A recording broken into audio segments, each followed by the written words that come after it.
오곡백과를 거둬들이게 됨을 감사하며 지키는 추수감사주일입니다. 추수감사주일의 현대적인 의미는 지난 시간에 말씀을 드렸고요. 그런데 하나님은 이 추수감사절을 특별히 복날로 삼으셔서 감사함으로 교회에 나아가는 성도들에게 풍성한 복을 주실 것을 약속하셨어요. 오늘 감사함에 예배하는 여러분 한 분 한 분의 그 감사 위에 메투엘리 목사님이 말하는 산수 플러스의 복이 임하시길 예수님의 이름으로 축복합니다. 추수감사절의 유래부터 살펴보면은요, 1621년으로 거슬러 올라갑니다. 영국에서 미국으로 메이플라워호를 타고 이주한 102명의 청교도인들이 첫 수확을 한 후 이에 감사하는 마음을 표현하기 위해서 하나님께 예배하며 축제를 연 것이 바로 추수감사절의 시초이자 유래로 알려져 있습니다. 물론 추수감사절의 근원은 성경에서 찾아볼 수가 있죠. 하나님께서 출애굽한 이스라엘 백성들에게 가나안 땅에 들어가면 지키라고 명령하신 3대 절기 중에 하나가 수장절인데요. 이 수장절이 곧 추수감사절입니다. 유럽에서 종교의 자유를 찾아 건너온 청교도인들이 북미 해변가인 프리기스에 도착했을 때 이들은 참 무지했고 환경에 대한 적응을 잘 할 수가 없었습니다. 거기에다가 육지에 도착한 이후에도 먹을 것을 제대로 얻지 못하고요, 많은 사람들이 추위와 기아 그리고 야생동물의 공격에 의해서 죽임을 당해야만 했습니다. 대서양을 거쳐서 신대륙에 도착한 사람 중 절반에 가까운, 그들은 이런 상상을 도무지 하지 못했을 것입니다만 절반에 가까운 44명이 정착한 지 1년 사이에 목숨을 잃었습니다.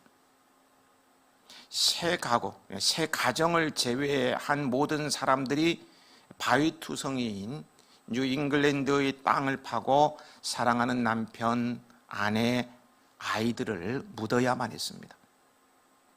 그들의 고난의 행군은 말로 표현할 수 없을 정도로 극단적인 상황이었던 거예요. 여기 무슨 감사가 있겠습니까? 이러한 상황 속에서 방황할 때에 당시 그 지역 인디언인 완파노익족 주장 사모셀드와 수구 완도가 그들을 방문하여서 화친을 맺고는요, 식량을 나누어 주며 농사를 짓는 법과 사냥하는 법을 그들에게 전수해 줍니다. 이후 청교도인들은 그 방법에 따라서 열심히 일을 했고 가을에 수확을 맺을 수 있게 됩니다. 이에 그들은 하나님께 감사 예배를 드리며 인디언을 초청해서 축제를 열기에 이르렀던 것이죠. 이렇게 추수감사절을 지키는 청교도들이요, 7대 감사의 조건을 보면은요, 그들의 고난의 행군이 어느 정도였는지 다시금 짐작하게 될 것입니다. 첫째, 180톤밖에 안 되는 작은 배였지만 그런 배라도 주셔서 102명이 출항할 수 있어서 감사합니다. 원래는 143명이 출항하기로 했는데 큰 배를 얻을 수 없어서 102명만 출항하게 된 것이죠. 감사한 거예요. 둘째, 걷는 속도보다 느린 평균 시속 2마일의 항해였으나 117일간 계속 운항케 하시니 감사합니다. 셋째, 항해 중 2사람이 죽었으나 한 아이가 태어남을 감사합니다. 넷째, 폭풍으로 돛이 부러졌으나 파손되지 않았음을 감사합니다. 다섯째, 여자들이 항해 중 파도 속에 빨려 들어갔으나 무사히 구출케 하시니 감사합니다. 6째, 인디언들의 방해로 상륙지를 찾지 못해 한 달을 방황했으나 호의적인 인디언을 만나 상륙지를 얻게 해주심을 감사합니다. 7째, 고통스러운 3개월 항해 중 돌아가자는 사람이 없었음을 감사합니다. 이와 같은 사실이 말해주듯이 그들의 첫 감사절은 결코 모든 상황이 잘 풀려서 형통해서 드리는 감사절이 절대로 아니었어요. 그야말로 고난의 행군 속 눈물에 젖은 빵을 먹으면서 드리는 감사절이었다고 할 수 있을 거예요. 그들은 그 상황에서도요, 어떻게 감사할 수 있었을까요? 세 가정을 빼고는 전부 가족 중에 누가 죽어서 땅에 묻어야 되는 그런 상황. 남편이든 아내든 자식이든. 자고 나면 짐승이 쳐들어와서 누구 물어가고 뭐 이런 상황. 뭐 감당 안 돼. 어떻게 감사할 수 있었을까요? 그들은 하나님의 선하심과 인자하심이 그 상황 가운데서도요, 영원하다는 사실을 믿었기에 감사할 조건은커녕 불편할 조건으로만 가득 채워진 고난의 행군 속 눈물에 젖은 빵을 먹으면서도 감사할 수 있었고요. 그 결과 그들은 하나님이 주시는 풍성한 복을 지금도 누리고 있는 것입니다. 그들의 감사가 오늘의 미국을 낳게 됐다고 말하지 않습니까? 도무지 감사할 수 없는 그 상황에서 감사의 씨앗을 심었다는 거예요. 본문이 이렇게 시작되고 있습니다. 여호와께 감사하라. 그는 선하시며 그 인자하심이 영원하미로다. 지난주일의 설교 본문이었던 시편 106편 1절도 할렐루야 여호와께 감사하라. 그는 선하시며 그 인자하심이 영원하미로다 이었습니다. 우리를 향한 선하심과 인자하심이 영원하신 하나님께 감사하라는 말씀입니다. 그렇습니다. 그분은요, 선하신 분이세요. 그분은요, 인자하신 분이세요. 우리를 향한 그분의 계획은 훌륭하고 우리를 위해 모든 것을 아낌없이 주시고 베푸는 사랑은 영원합니다. 하나님의 그 선하심과 인자하심은 어떻게 나타나고 있습니까? 즉 감사의 이유를 보면은요, 구속의 은혜를 베풀어 주셨어요. 애굽의 속박에서 건져 주셨던 겁니다. 영원한 노예 생활, 종으로서 살 수밖에 없는 그들을 구원해 주셨던 거예요. 2절이죠. 2절 함께 읽어 보실까요?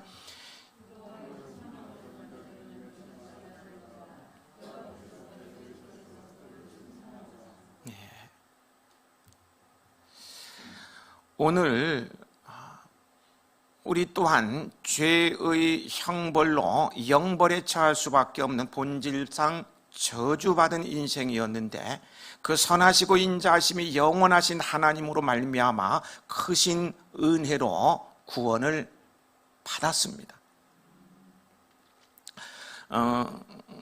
런던으로 향하는 기차에 머리가 희끗희끗한 노인과 뭔지 모를 두려움에 사로잡혀 있는 한 청년이 나란히 앉게 되었습니다. 기차가 출발한 지 얼마쯤 지났을 때 노인이 먼저 입을 열었어요. 여보게 젊은이 무슨 고민이 있는가? 나하고 얘기나 좀 하세.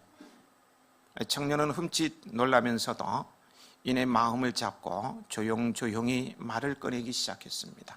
아닙니다. 사실은 제가 무슨 말을 한다 해도 선생님은 제게 도움을 주실 수 없습니다. 더구나 선생님은 처음 만난 분인데요. 하지만 제 마음이 답답하니 하소연이라도 하겠습니다. 청년은 비통한 얼굴로 자초지종을 이야기했습니다. 그는 여동생의 병원비를 마련하고자 공장의 두 친구와 격리실에 금고를 털었는데 그만 경비원에게 들켜버리고 말았다고 합니다. 그런데 무슨 일이 있어도 사람은 절대로 해치지 않기로 약속했지만 한 친구가 경비원을 쏘아 죽여버린 것입니다. 그리고는 자신을 살인자로 고발했다는 거예요. 그래서 지금 경찰을 피해 도망 다니는 중이라는 것이었어요. 이야기를 들은 노인은 그 청년의 손을 꼭 잡았습니다. 그리고는 내 말대로 하게, 런던에 도착하는 즉시 경찰에 자수하게, 그리고 법정에 나가거든 지금 내게 얘기한 그대로 진실을 말하게. 청년은 한사코 그럴 수 없다고 거부했습니다. 그러나 노인의 끈질긴 설득에 자수하고 재판을 받기로 했습니다. 며칠 후 청년은 두려운 마음으로 경찰에 자수하고 그 후 법정에 섰습니다. 잘못했다가는 살인죄를 그대로 뒤집어 쓸 수도 있는 아주 위기의 입장에 처했습니다. 이에 검찰의 고소장이 낭독되고 이제 청년이 진술할 시간이 되었어요. 그는 내심 두려웠으나 마음을 굳게 먹고 고개를 들었습니다. 그리고 재판장을 똑바로 쳐다보았어요. 그런데 이게 어찌된 일입니까? 기차 안에서 정답게 대화하던 그 노인, 그 사람이 바로 재판장의 자리에 앉아서 미소를 띠고 내려다보고 있는 것이 아닙니까? 결국 청년은 살인 혐의를 벗게 되었어요. 그리고 절도 미수죄로 집행유예 처분만을 받게 되었습니다. 죽음의 절망에서 벗어나 집행유예 처분을 받은 이 청년의 그때의 심정은 여러분 어떠했겠습니까? 분명히 노인 재판장에게 감격했을 거예요. 너무 감격했을 거예요. 막 감사가 흘러 넘쳤을 거예요. 우리는 죄의 형벌로 영벌에 처할 자였습니다. 그런 우리가 선하시고 인자하신 하나님의 사랑과 예수 그리스도의 십자가의 대속으로 말미암아 불가항력적인 구원을 받게 되었으니 감격스럽고 너무너무 감사할 일 아닌가요? 여호와께 감사하라. 그는 선하시며 그 인자하심이 영원하미로다. 그리고 하나님의 선하심과 인자하심은요, 구원의 은총을 베푸시는 것으로 끝난 게 아니고 인도자가 되어주셨습니다. 거기 4절부터 8절까지 말씀을 보세요. 이스라엘 백성이 광야길로 헤매며 갈 길 몰라 방황할 때에 하나님은 그들을 거주할 성읍으로 인도하셨어요. 허기진 배를 움켜쥐고 어찌할 줄을 몰라 할 때에 하나님은 그들에게 만나를 내리셨어요. 목말라 발을 동동 구를 때에 물이 있는 곳으로 인도하셨어요. 그들이 부르짖을 때에 외면하지 않으시고요, 바른 길로 인도하셨어요. 그래서 결국 하나님은 그들을 약속의 땅으로 정확하게 인도해 주셨어요. 그래서 그들은 감사 찬양을 하게 됩니다. 8절입니다. 함께 읽어보실까요?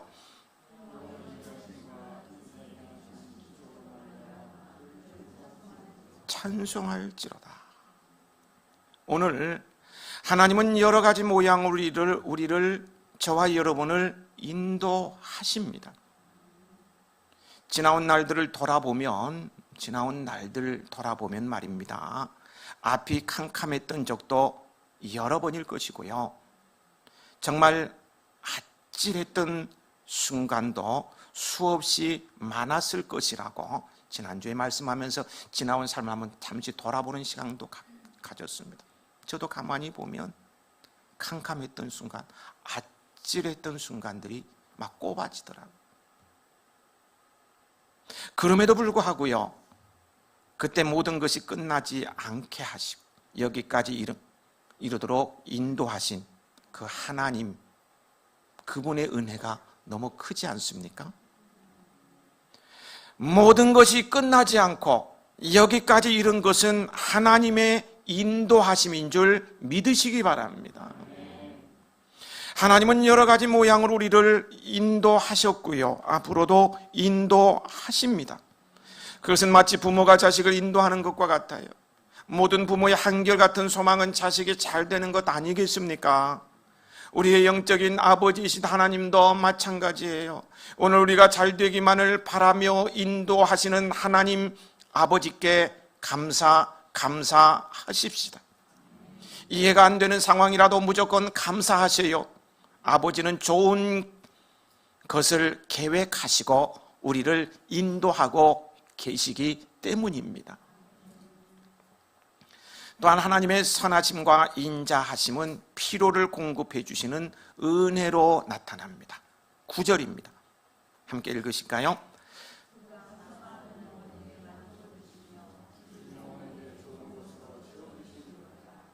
하나님은 사모하는 영혼에게 만족을 주십니다. 줄인 영혼에게 좋은 것으로 채워주세요. 우리의 필요를 선하게 공급하시는 분이십니다. 그분은 나의 영적인 필요는 물론이고요, 육신적인 필요도 정신적인 모든 필요를 아낌없이 때를 따라 채워주시는 분이십니다. 이런 모든 것을 채워주시는 하나님께 감사하는 것은 너무나 당연한 거예요. 하나님의 구속하심과 그분의 인도하심과 공급하심에 감사하는 추수감사절이 되시기 바랍니다. 유대인의 지혜서인 탈무드에 이런 글이 있습니다. 세상에서 가장 현명한 사람은 늘 배우는 사람이다. 세상에서 가장 강한 사람은 자기를 이기는 사람이다.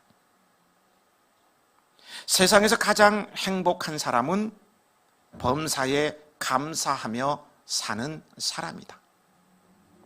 좋은 일은 물론이고 좋지 않은 일이 일어나도 모든 일에 감사할 때 가장 행복한 성도요, 가장 행복한 인생을 살게 된다는 거예요. 그렇습니다. 지금 상황이 좋지 않고요, 앞이 안 보이고 여러 가지로 어렵고 힘들어도요, 오늘 내가 믿음으로 감사의 씨앗을 심고 또 심으면은요, 내일은 반드시 100배, 60배, 흉년이라 할지라도 30배의 감사의 결실을 거두게 되는 거예요.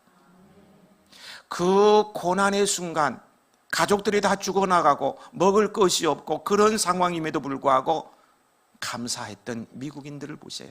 그들은 100배가 아니죠. 그래서요, 감사는 하나님의 크신 은혜와 큰 복을 받는 비결이요, 통로입니다.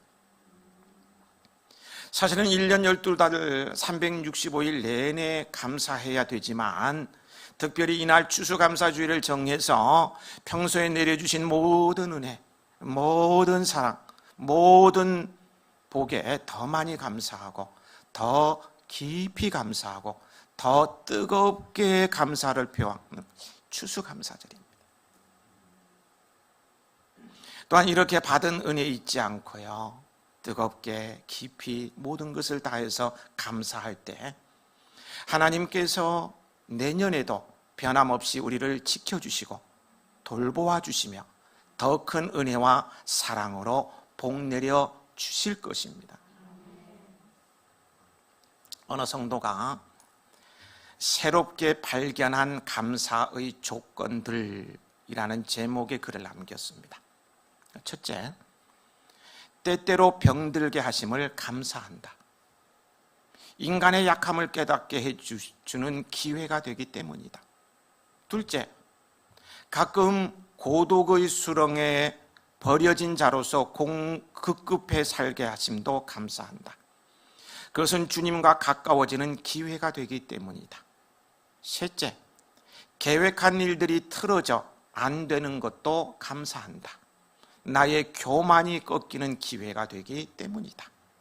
넷째, 아들, 딸이 걱정거리가 되게 하시고 남편과 아내가 힘들어질 때도 있게 하시고 부모와 형제가 짐으로 느껴질 때가 있게 하심을 감사한다. 어려움의 골짜기를 지날 때마다 인간 된 보람을 느끼기 때문이다. 다섯째, 먹고 사는 것이 힘겨우게 느껴지게 하심도 감사한다. 눈물로 빵을 먹는 심정을 이해할 수 있기 때문이다. 또한 영원한 삶을 사모하는 기회가 되었기 때문이다. 여섯째, 불의와 허위가 득세하는 시대에 태어난 것도 감사한다. 하나님의 공의가 분명히 드러나기 때문이다. 일곱째, 땀과 고생의 잔을 맛보게 하심을 감사한다. 그래서 주님의 사랑을 깨닫기 때문이다. 주여, 저의 작은 마음에 감사하는 마음을 담아주심을 찬송합니다. 이 성도는 불만하고 괴로울 수밖에 없는 것을 오히려 이것은 나에게 고마움이요 감사였다고 고백하고 있습니다. 왜 감사가 중요합니까? 감사하는 자세는요, 우리의 인생을 복되게 만들기 때문입니다. 그래서 우리는요, 억지로라도 입에 감사를 달고 살아야 합니다. 감사합니다. 감사합니다. 감사해요. 고마워요. 기회만 있으면 감사를 실천해요. 너무 고마웠어요. 너무 고마웠어요. 자그마한 것이지만 감사해요. 이렇게 감사하는 마음을 가질 때 행복합니다. 어느 학자가 사람들을 세 팀으로 나누어서 실험을 했다고 합니다. 팀별로 한 가지 일에 집중토록 했는데, 첫째 팀은 기분 나쁜 일, 둘째 팀은 감사할 일, 셋째 팀은 일상적인 일에 집중하게 했다고 합니다. 결과가 어떻게 됐을까요? 어느 팀이 가장 행복했겠습니까? 물을 필요도 없죠. 감사할 일에 집중한 팀이 가장 큰 행복감을 느꼈습니다. 가끔 우리가 오해하는 것이 있는데요. 감사는 다른 사람에게 고마움을 표하는 것이기에 남을 위해 하는 것이라고 생각하기 쉽습니다. 근데 아닙니다. 감사를 하는 본인에게 가장 큰 혜택이 돌아가는 거예요. 내가 복 받는 길이에요. 아무도 아멘 안 하죠. 내가 복 받는 길이에요. 많이 크게, 그리고 기회만 있으면 감사하세요. 그럴수록 내가 더 큰 은택을 누리게 되는 것입니다. 또한 감사는요, 예방주사 역할을 합니다. 감사하는 사람은 생에 어떤 어려움이 닥쳐온다 해도 이겨낼 수 있어요. 감사가 예방주사의 역할을 하기 때문입니다. 어떤 독소가 스며들어도요, 해독제 역할을 합니다. 반면에 감사할 줄 모르는 사람은요, 쉽게 실망하고 좌절합니다. 그렇기 때문에 감사함은 건강의 필수 조건이다, 필수적이라고 말할 수 있는 거예요. 똑같은 재앙이 닥쳐도요, 거기서 감사함을 찾는다면 정신적으로 건강할 수가 있고요, 정신적인 건강은요, 육체적인 건강도 불러내는 거예요. 또 감사는요, 삶에 활력을 불어넣어 줍니다. 감사할 줄 모르는 사람에게 인생이란 늘 빤하고 당연하고 짜증나는 일입니다. 그래서 그 얼굴을 보면 알 수가 있죠. 빤한 생활이. 근데 짜증스러워하고요. 반대로 하루를 감사하는 마음으로 시작하는 사람에게 삶은 다르게 다가와요. 삶에 활력이 넘치게 됩니다. 감사합니다. 감사합니다. 막 활력이 에너지가 막 송출되는 거 보고. 또 감사를 하면요, 대인 관계가 좋아집니다. 늘 감사하고 그것을 잘 표현하는 사람, 네? 감사하고 그 고마움을 늘 표현하는 사람, 대인 관계가 좋아질 수밖에 없어요.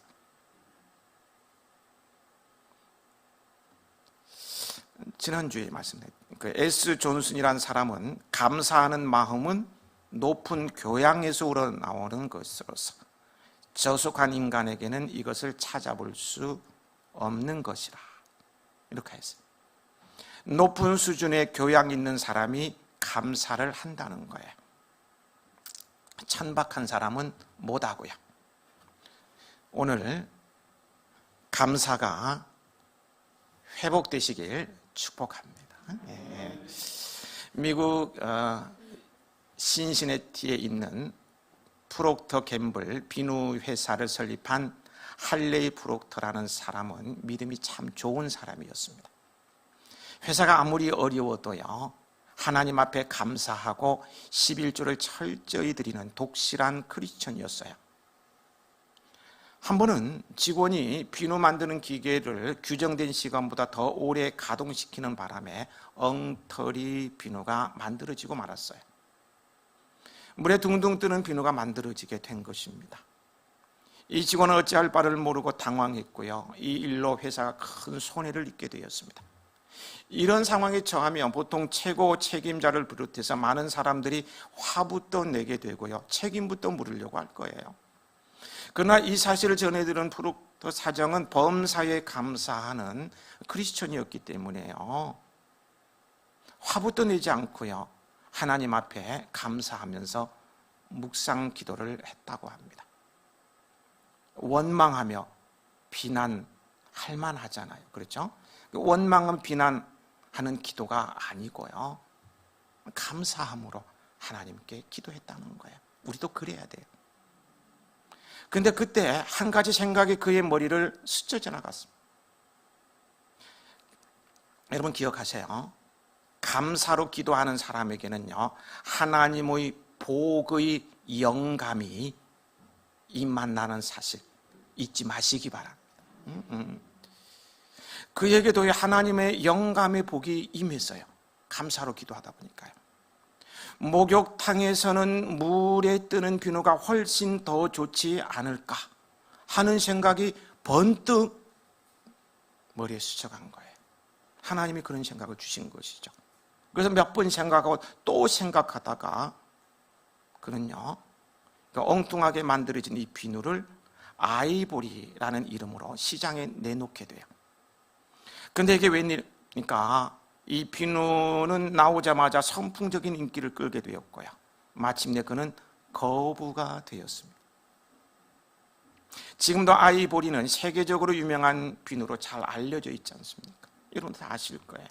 프록터 사장은요, 범사에 감사함으로 하나님으로부터 너무 좋은 것을 얻게 되었던 거예요. 원망하고 저주할 만한데 감사하니까 하나님께서 영감을 주셔서. 여러분 감사의 원리는요, 감사할수록 풍성해지고 감사할수록 감사할 일이 생깁니다. 감사는 자신과 다른 사람에게 기쁨을 가져다 줘요. 그리고 하나님을 기쁘시게 합니다. 감사하면 하나님은 평강의 복을 먼저 우리에게 가득 채워주세요. 항상 감사하는 믿음의 사람이 되시기 바랍니다.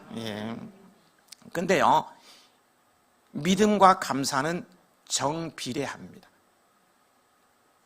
믿음만큼 감사하게 되고요, 감사하는 만큼 믿음의 사람이 된다는 거예요. 기도 많이 하는 사람, 봉사 많이 하는 사람, 헌금 많이 하는 사람, 이런 사람이 믿음이 좋은 사람이 아니고 감사하는 사람이에요. 그 사람의 믿음이 얼마나 좋은지 안 좋은지 하는 평가는 그 사람이 평소에 얼마나 감사하고 사는지 아닌지 감사하는 것을 보면 알 수 있는 거예요. 그러므로 가장 위대한 믿음은 범사에 감사하는 믿음입니다. 기쁜 일이 있든지 슬픈 일이 있든지 속이 상하든지 일이 잘 안 풀리든지 범사에 감사하는 것은 최고의 미덕이요 최고의 믿음입니다. 이런 사람은 기도도 감사로 가득 채워집니다. 시작부터 감사로, 끝날 때까지 감사함으로, 감사밖에 없는 거예요. 범사에 감사할 때 복이 있고요, 기적도 일어나는 것입니다. 리더스 다이제스트에 에비 로빈슨이라는 트럭 운전기사에 대한 기사가 소개된 적이 있습니다. 그는 불의의 사고로 시신경을 다쳐서 시각장애자가 되었습니다. 앞을 못 보게 된 거죠.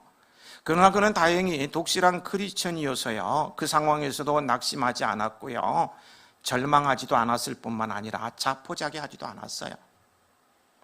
오히려 하나님께 감사 기도를 많이 했습니다. 그는 저녁만 되면 자기 집 잔디밭에 앉아서 무릎을 꿇고 늘 감사 기도하는 것을 잊지 않았어요. 원망하는 기도, 남 탓하는 기도, 증오의 기도가 아니었어요. 하나님 아버지, 오늘까지 빛을 주시고 생명을 주시고 여기까지 인도하여 주신 것을 감사합니다. 오늘 하루도 아픈 보이지 않았지만 그래도 저를 붙잡아 주시고 감사하는 마음을 주신 거 고마워요. 그냥 감사만 한 거예요. 그런데 놀라운 일이 일어났어요. 시신경이 회복되어 물체가 희미하게 보이기 시작한 것입니다. 3개월 만에 일어난 기적입니다. 3개월 동안은 아무것도 안 보였어요. 그럼에도 불구하고 하루도 거르지 않고 무릎을 꿇고 감사합니다, 감사합니다, 감사합니다, 감사합니다 기도를 올렸더니 3개월 만에 물체가 보이기 시작한 거예요. 기적이 일어난 것이죠. 지금은 완전히 회복되어서 예전처럼 생활할 수 있게 되었다고 합니다. 감사가 이와 같은 기적을 가져온 것입니다. 하나님께 매일매일 감사하며 살아가십시다. 정리하겠습니다. 무디는요, 무디 18세기 부흥사고 목사님이죠. 무디는 경건한 사람은 모든 것을 위해 빠짐없이 기도하는 사람이다. 우리가 보면 기도 많이 하면 경건하게 보이죠. 좀 경건한 사람 맞아요.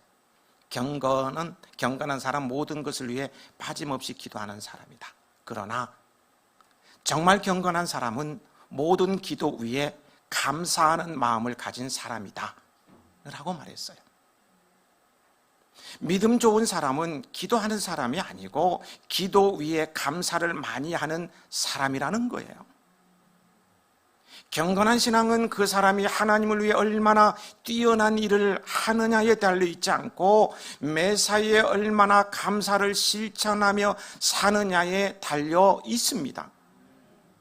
기도를 해도 처음부터 끝까지 감사의 기도만 하세요. 평생 듣지 못하고 말하지 못하고 앞을 보지 못했던 헬렌 켈러 아시지 않습니까? 그녀의 자서전에 이렇게 썼다고. 내가 한 번만 무지개를 볼 수만 있다면, 내가 단 한 번만 떨어지는 낙엽의 아름다움을 볼 수 있다면, 내가 단 한 번만 산속에서 흐르는 시냇물을 바라볼 수 있다면, 내가 한 번만 우리 목사님의 얼굴을 볼 수 있다면, 내가 한 번이라도 나의 삶을 바꾸었던 감동스러운 이 성경을 내 눈으로 바라볼 수 있다면, 서산에 지는 석양 노을을 단 한 번만 내 눈으로 바라볼 수 있다면 하면서 안타까워했습니다.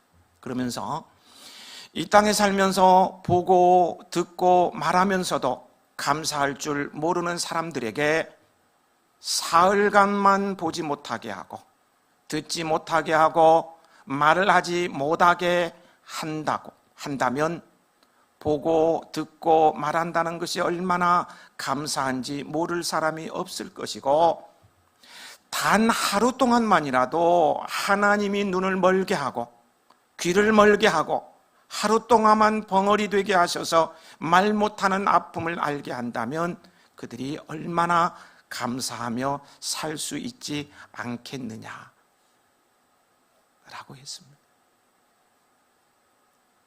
누가요?